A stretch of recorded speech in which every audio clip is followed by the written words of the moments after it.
And now we take a brief check of the matchups. Our starting five for both teams. First for the Jazz. Pairing up in the backcourt, Trey Burke and Alec Burks. And in the middle, standing 6'11", 270, the talented scorer and rebounder out of Turkey, the big man, Enes Kanter. When it's Hayward, and it's Favors in at the 4 slot. And the, oh, my goodness. What a huge play. The rim rattler. Just a remarkable jam. These fans' jaws are on the ground right now. Yeah, that is Showtime stuff right there. Major highlight reel material. Well, it certainly had the makings of a great story. Harden versus his old team, the Rockets coming back with a big Game 5 win. If they could get Game 6, they'd be able to force that final 7th game and maybe pull off the upset, but it wasn't meant to be.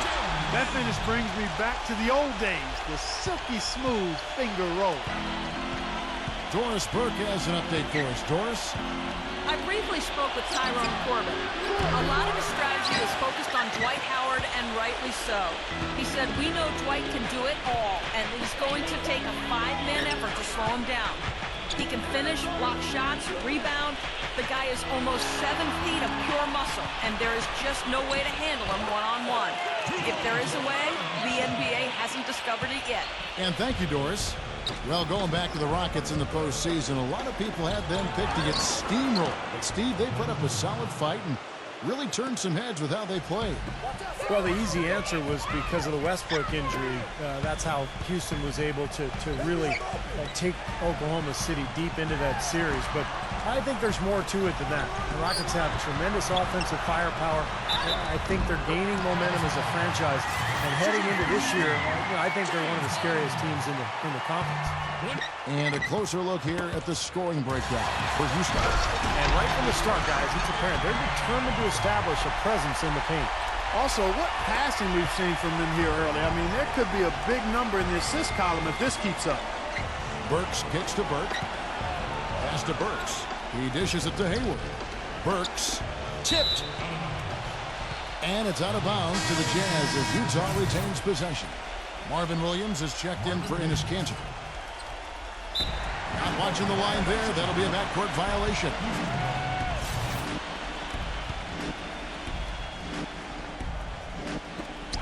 .11 left to play in the first quarter.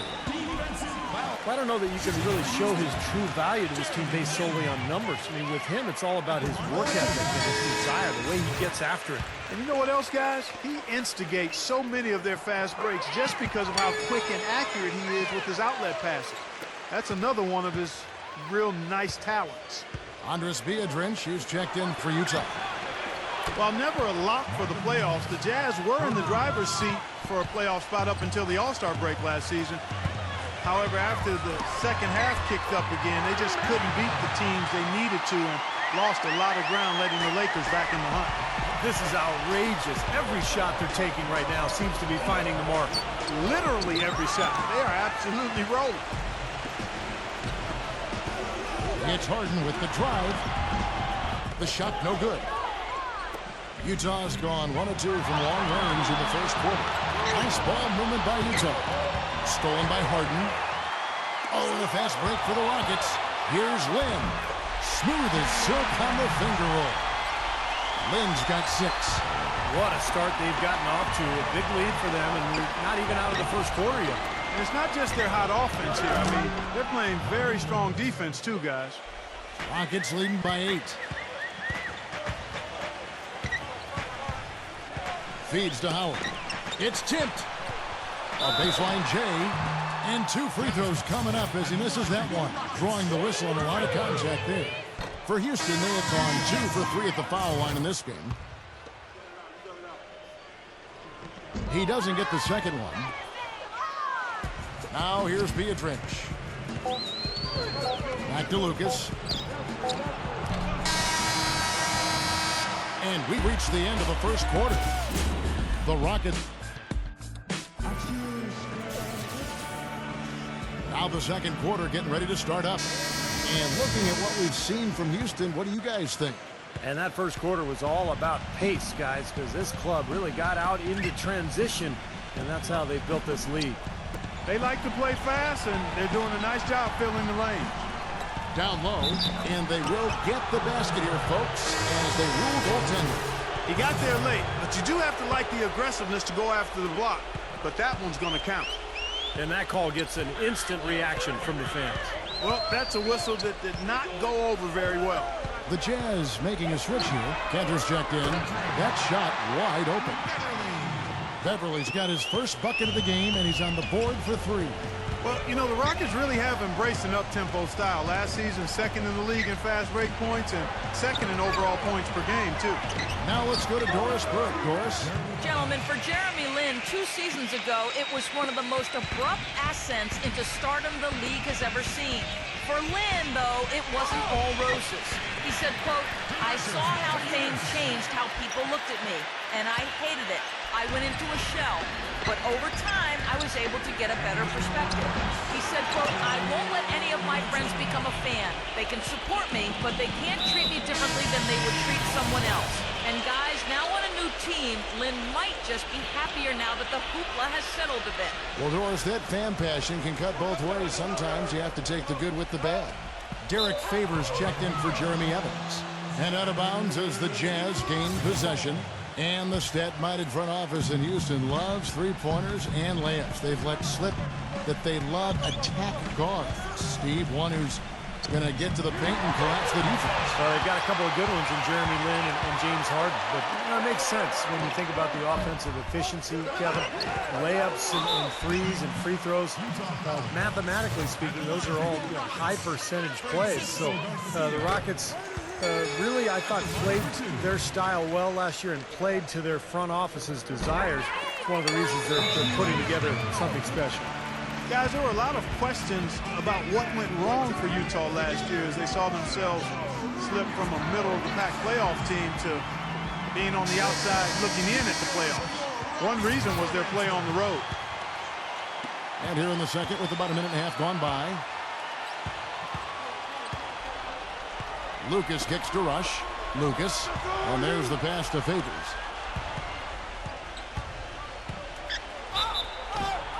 And a foul on the shot. He'll go to the strike for 2. As you said with the Jazz last year, getting wins on the road a big problem for them, and they just couldn't keep up in that category. You know, Steve, with other teams vying for a playoff spot. Yeah, they finished 13-28 on the road, and that was what kept them out of the postseason. They just have to improve in that regard this year if they're going to get into the playoffs. Parsons attacking. And that is good. You know, of the last 6 baskets, 5 have come on the interior. This is major smash mouth basketball, guys.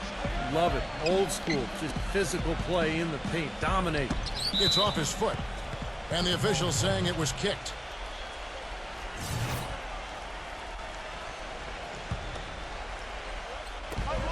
.102 left in the first half. Rush dishes to Cantor. Favors passes to Cantor. And Rush kicks to Lucas. Cans it from downtown. Lucas has got 6 points in the quarter. That's like a layup for him. He's just wide open out there. Parsons outside. The feed to Beverly. And so it looks like the Rockets will retain possession here. And Utah making a change here. Hayward's checked in. Rockets leading by 9. Definitely a 2-for-1 situation here, guys. Yeah, the wise move would be to find themselves a quick shot right away. And Marvin Williams picks up the foul. So that will be his second foul of the game. We're in the bonus, and we'll go to the line to shoot 2. Houston might have made the playoffs in the West last season, guys, but it wasn't because they were beating up on their peers. They were 24-28 against the rest of the West. That's why they got the 8th seed. Alec Burks checked in for Utah. Williams for 3. It's rebounded by Matias. Almost surprised that he had that much room to work with. Knocks it loose. Here's Hayward. Drops in the breakaway layup. Hayward's got his second bucket. Rockets have gone 3 of 4 from the floor here in the second quarter. Really poor decision on that pass. Here's Burke. No scoring yet from him, but that's likely to change. Burks can't get it to go. And here comes Smith leading the fast break. Here's Beverly. Here's Cantor. The shot is off. And the first half is now in the books. Rockets lead by 8. And now, brought to you by Sprint. This is Damon Bruce, ready to bring you the halftime report on 2K. The Sprint Halftime Report, presented by Sprint. All right, the second half beginning in just a moment. Jeremy Lin really making a difference here. Yeah, it's interesting, too, because the numbers don't jump out at you, but you think about how hard he's played and the number of things he's done well. He's really helped his club. Yeah, he has. I mean, trust me, he's getting it done. He's making winning plays, whether they show up in the numbers column or not. He's impacting the game. From the sideline, let's catch up with Doris Burke. Well, guys, for Dwight Howard, a perfect fit with head coach Kevin McHale. So often, head coaches are former point guards, but in McHale, a Hall of Fame power forward. Howard has a coach he can quite literally see eye to eye with. And McHale is one of the all-time great post-up scorers. And for Dwight Howard, he said that was the biggest reason for his decision to come to Houston, saying, quote, "I felt he could really help me develop in the post." Guys, back to you. Don't see many great back-to-the-basket big men these days. He was one of the best, certainly. And I'll say this about him, Kevin. It looks like he's made of rubber sometimes because defenders just bounce off him when he's driving the lane. What a finisher. Steve, it has to be said here that he operates the pick and roll to perfection. I mean, he delights in running unwitting defenders or blindside picking guys so that he can end up rolling into a basket. You know, guys, even though the Jazz have been a team that's been over 500 for the last few years now, they've not been able to really make up any ground in that tough Western Conference. And part of it is because they lack a go-to scorer. Perfect on their first 3 shots now. That's the way to start the second half. Jeremy Evans checks in for Utah. But for the Jazz, they have the size and strength to compete with teams in the West the last few years. But since Darren Williams left, they have been searching for someone that can carry the offensive load late in games. And that's exactly why they decided to trade on draft night for Trey Burke, the Michigan point guard. And, you know, when you don't have a player who can kind of set the offense up, it's really difficult to get your offense going. That's why they've been down ever since Williams left. Stolen by Harden. And it's Houston on the break. Lin with the ball. Ashik with the bucket. Jazz trail by 7. Here's Burke. And Ashik sends it back. Wow! He kicks it to Lin. Here's Hayward. And out of bounds as the Rockets gain possession. The Jazz making a switch here. 2 minutes into the second half of play now. Now here's Lin, defended by Burke. Kicks it out to Harden. Jacks up a 3. Oh, he got half down the three-pointer. He'll head to the line. It's going to go on Trey Burke. Boy, guys, it was a tremendous all-star season for James Harden a year ago, and LeBron James declared Harden a superstar. No small praise from probably the best player in the world right now. And I think people are coming around to accepting that Harden really is a superstar player. And for Harden, signing a 5-year, $80 million extension with the Rockets last season, the Thunder felt they just couldn't afford to pay him that much with the luxury tax penalties looming ahead. Well, they already had max players in Westbrook and Durant, so they didn't feel going forward that they could have 3 max guys. So Harden moves on to Houston. Turned out to be an excellent move for the Rockets. He played awfully well last year. Catching up on the changes for Houston. Caspi, he's checked in for Howard. And it's Cannon in for James Harden. Utah shooting their 4th and 5th shots at the foul line in the game. Well, you take a look back to last year, guys. This is a club that converted about 76% of its free throws. He hits the 2nd from the line. You know, you look at the flex offense that Utah utilizes, and it requires that players, one, be versatile and multi-skilled, but also that they have good basketball IQs. You need to be able to screen and read defenses effectively. And that's not easy, but it's certainly a good way to play if you've got the right people. A wide open 3. They need much better communication defensively. Burks kicks to Burke. He feeds it to Beatrice. And there's the foul. It goes on Francisco Garcia. That's his first foul of the game, and the bonus will go to the free throw line. For Utah, they have made 3 of 5 free throw attempts. And he's good on the second.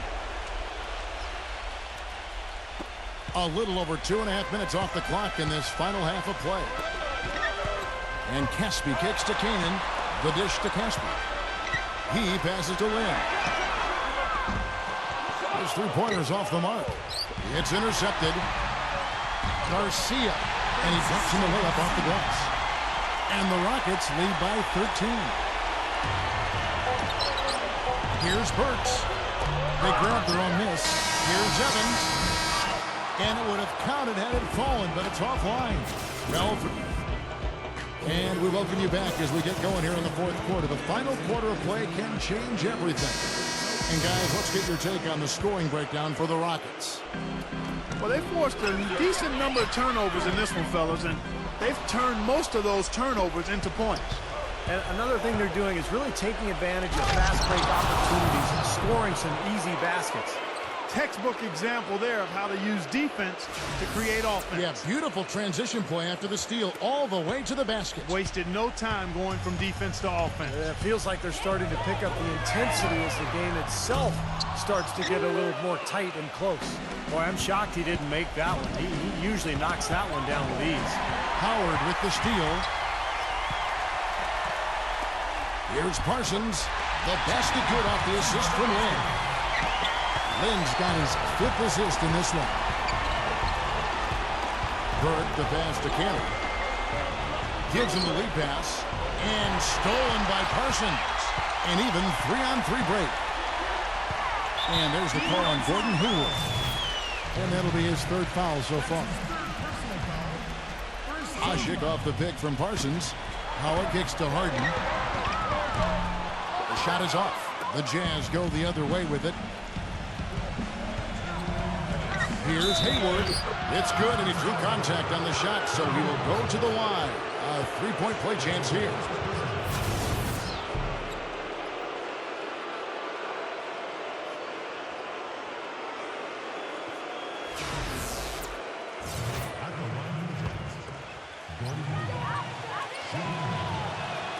And that one misses. Boy, they came out of the locker room at halftime with a much more physical disposition than they had in the first half. Sure helps that they've gotten extra trips to the foul line here in the second, and that has to continue if they're going to complete this comeback. From deep. And a clear foul there as he shot the triple. He'll go to the line for 3 free throws. Trey Burke, the National College Player of the Year at Michigan last season. He led the Wolverines in points, assists, steals, and blocks even. And, of course, led them all the way to the NCAA championship game. He's basically a winner. That's what he is. Last one's off, and they'll settle for 2 points. And Burke declaring for the draft Clark after his sophomore season in Michigan. Yeah, he was driven to be an outstanding player coming out of high school. A little under the radar as a high school player, but had a laser focus on developing and maximizing his ability. Spent 5 to 6 hours a day in the gym over the summers, and you've seen the fruit of that work.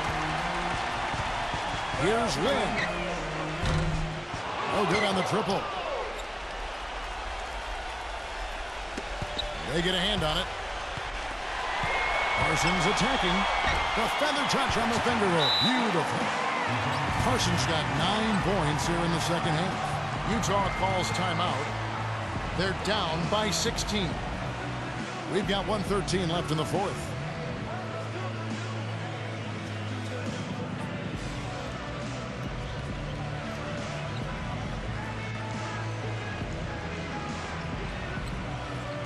A different look for Utah. Andres Biedrins, who's checked in for Enes Kanter. Jefferson comes in for Gordon Hayward. And it's Rush in for Alec Burks. And Rush kicks to Burke. Nice ball movement by Utah. Harden outside. From deep 3-point range. Can't get it to go. Now the Jazz take it the other way. To the paint. Outside Jefferson. Gets to the rim for 2 with the D all over him. Well, I tell you what, that is a lot harder than it appeared. You got to get your body angle just right to shield you from the defense. Just under 2.5 minutes gone here in the final quarter. Beadridge with it. Now guarded by Parsons. The second chance effort, and the layup is good. Boy, where was the box out? Too easy on that second chance opportunity. Yeah, no box out is what happened there. Those kind of mistakes on the glass will kill a team. The three from Harden, and the shot is good. And the Rockets lead by 15. Terrific job taking care of business in front of the home fans. And, Steve, I thought those fans, those home fans, gave this team a big lift all game. A lot of positive energy in the building. That free throw good from Jefferson.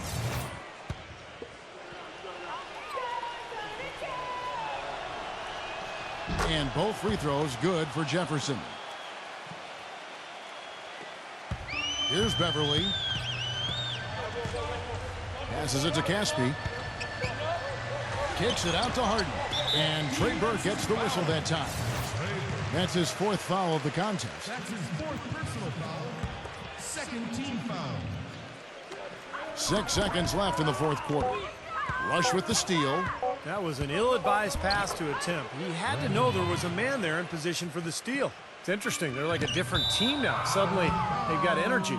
You know, it's not going to change anything, though, other than to make their losing margin a little more respectable.